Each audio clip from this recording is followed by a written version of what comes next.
Welcome along to the Make It Count podcast. My name is David, My name's Matthew.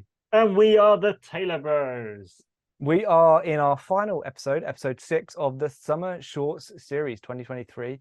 That is 6 episodes that are based on a blog post, 6 dead simple ways to improve your relationships, all trust building exercises. If you haven't caught the rest of them, go and catch them. They're all sort of 10 minutes long, so you can either watch them or listen to them all in about an hour, which is wonderful. And they're based on a blog post that David did. That's down in the show notes.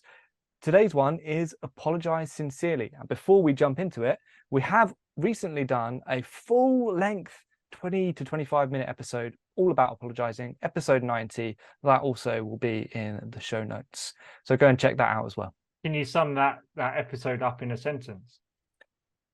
Yeah, basically, apologising well is like, what was it?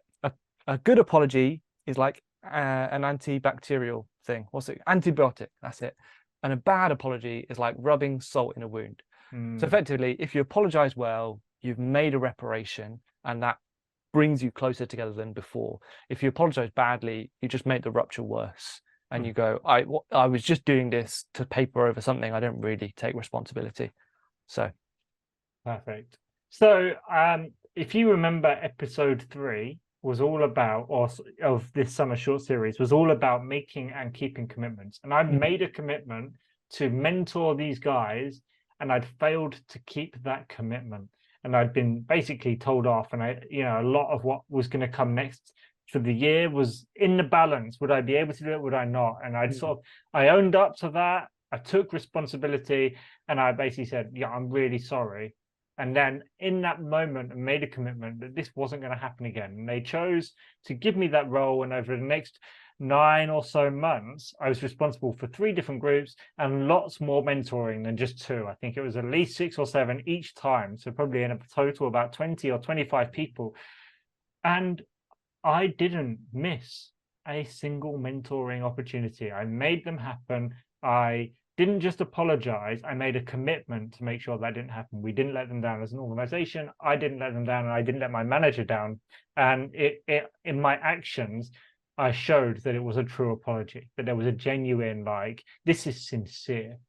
And this stuff is all based on the Stephen Covey stuff that he's written. And he basically says, apologize sincerely.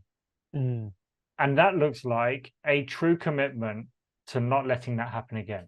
And I think that's sort of one of the apology things. It's very easy to be like, I'm so sorry, but really what I want to do is just placate your aggravation, your negative emotions. I just want to placate you. I don't really want to change. But actually, a true apology is to make sure that it doesn't happen again. And that's, again, this emotional bank account. Am I making a deposit or am I making a withdrawal? Well, if you have to make an apology, you've already made a withdrawal. Right. Yes. So, but a sincere apology can make a real deposit. And if you make that true commitment to change, that actually can end up in a net positive. Absolutely. Absolutely.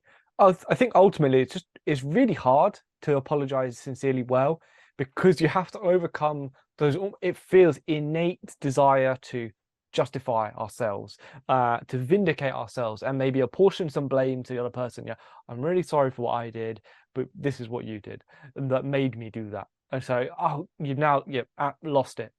Apology is now finished, and now you're into blaming that. Or it's really hard also to not want to just protect yourself. And we spoke about this in our previous episode. This is one of the reasons why most corporate apologies or political apologies are not real apologies, because what they're trying to do is they're trying their best to effectively go, it happened. It's all passive language, mistakes were made, rather than we made a mistake. So it's like it's admitting that something went wrong, but not that we did it wrong. And the last thing we want to do is put it in writing or in words that we're owning up to this, because now we're going to be invulnerable. And so that's the thing, is when you're trying to self-protect, you actually can't apologize truly. And of course, in a corporate sense, there are obviously legal things to consider, but in a relational sense, a personal relationship sense, that's not what we want to be doing. We want to be repairing the ruptured relationship. If I'm just about self-protection, well, the best thing I can do is not even bother with relationship in the first place, because you're going to get hurt. And so, yeah, this seems pretty obvious. How does relationship connect to apology? But if you've ever had a friend that has never apologized when they've done something wrong, you ultimately stop trusting them. Yes. And furthermore, if they always apologize and they're always doing the same thing and they keep doing the same thing, and even though, oh, sorry, I did that, I'm sorry I did that, and it was the same thing over and over again, you also don't trust them because ultimately you realize this isn't a sincere apology. They've not committed to not doing it again, or actually they're going to continue to do that, and so there's no trust there, and so the relationship is damaged every time there's a wrongdoing and a followed up with a insincere apology. It's a withdrawal, and another withdrawal. Yeah, absolutely. I have a story which is a bit of a strange one, but it caught me completely out of the blue when it happened, about when someone apologized to me for something I didn't even know that they'd done. Because it was when we were on the ship and someone was leaving. It was the end of their time, and they came over and they said to me, I want to apologize because of some of the attitudes and the thoughts I had about you when I first met you. I thought you were, arrogant and some other things. I can't remember what they said. I blanked it out because, no. But now, as I saw you and saw you working and your dedication, I realized actually that wasn't who you were. And it changed my opinion of you. But in my heart, I thought these negative things about you. And it really took me back.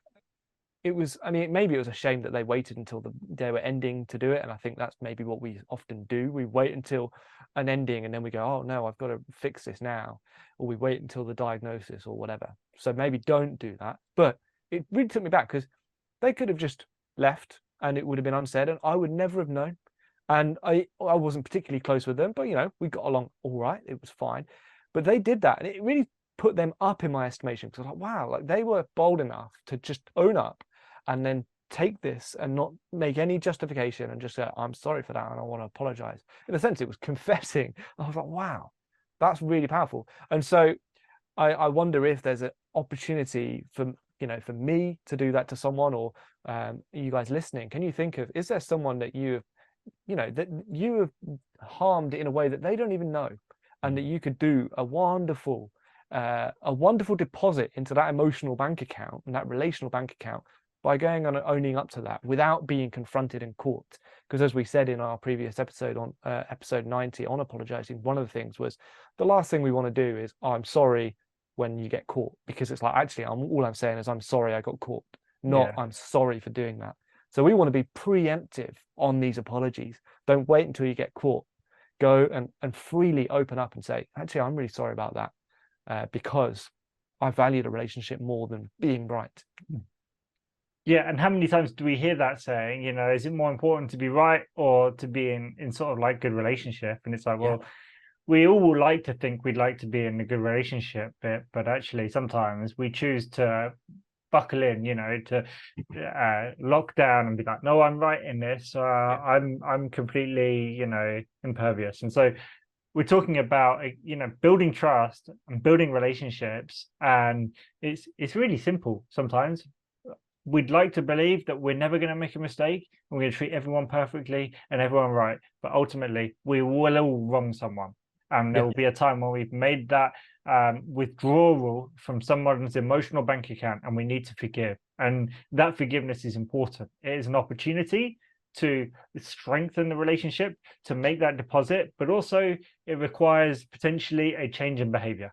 And that's one of the reasons why it's difficult, because a real apology does lead to a true commitment to making sure that doesn't happen again.